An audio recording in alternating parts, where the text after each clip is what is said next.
गुरु माँ, पूजा करते हुए उबासी आना शुभ होता है या अशुभ? पूजा करते हुए उबासी आना ना तो शुभ होता है ना ही अशुभ होता है।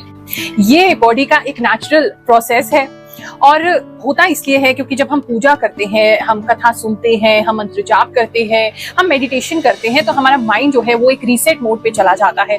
हमारा नर्वस सिस्टम बहुत रिलैक्स हो जाता है और ऐसे में हमारी बॉडी जो है यॉर्निंग करने लगती है। चलो आपको कुछ कारण बताती हूँ जिससे आप जमाई या उबासी को कम कर सकते हैं और माइंड को और ज्यादा अटेंटिव बना सकते हैं। क्या आपने कभी नोटिस किया है, जब भी हम किसी चीज पे ज्यादा कॉन्सेंट्रेट करते हैं, फोकस करते हैं, हमारा ब्रेन जो है वो गर्म होने लगता है। तो यॉर्निंग के द्वारा हमारी बॉडी जो है उस टेम्परेचर को बैलेंस करती है, ज्यादा एयर फ्लो इनटेक करती है और ब्लड फ्लो भी बढ़ाती है। साथ ही कभी हमारा कार्बन डाइऑक्साइड का बैलेंस बहुत ज्यादा बॉडी में बढ़ जाता है, ऑक्सीजन डिक्रीज होता है, तो उस केस में भी बॉडी यॉर्निंग करती है, उबासी लेती है ताकि वो अपने ऑक्सीजन लेवल को ठीक कर सके। दूसरी बात ये है कि अगर आपका शरीर बहुत ज्यादा पूजा से पहले थका हुआ है या मेंटली या फिजिकली आप एग्जॉस्टेड हैं, तो भी आपको यॉर्निंग यानी उबासी आ सकती है। सम न्यूरोलॉजिस्ट सजेस्ट कि ये जो यॉर्निंग होता है, उबासी होती है, इससे हम अपने अटेंशन को रीसेट करते हैं। यानी कि अगर आप पूजा कर रहे हैं और आपका ध्यान इधर उधर भटक रहा है, तो बॉडी वापस से आपके फोकस को लाने के लिए भी उबासी ले सकती है। तो इसीलिए आपका ब्रेन दोबारा से पूजा में फोकस करने की बात कर रहा है, ना कि कोई पाप या पुण्य में फंस रहा है और ना ही कोई नेगेटिव एनर्जी आपके आसपास है।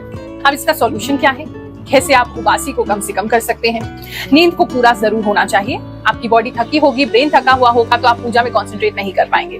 दूसरा, थोड़ा कम खाना खा करके ही कृपया आप पूजा में बैठें। तीसरा ये कर सकते हैं कि आप पूजा करने से पहले या जाप करने से पहले थोड़ा सा अगर ब्रीदिंग कर लें, 2 मिनट भी ब्रीदिंग कर लें, तो माइंड और ज्यादा फोकस हो जाता है।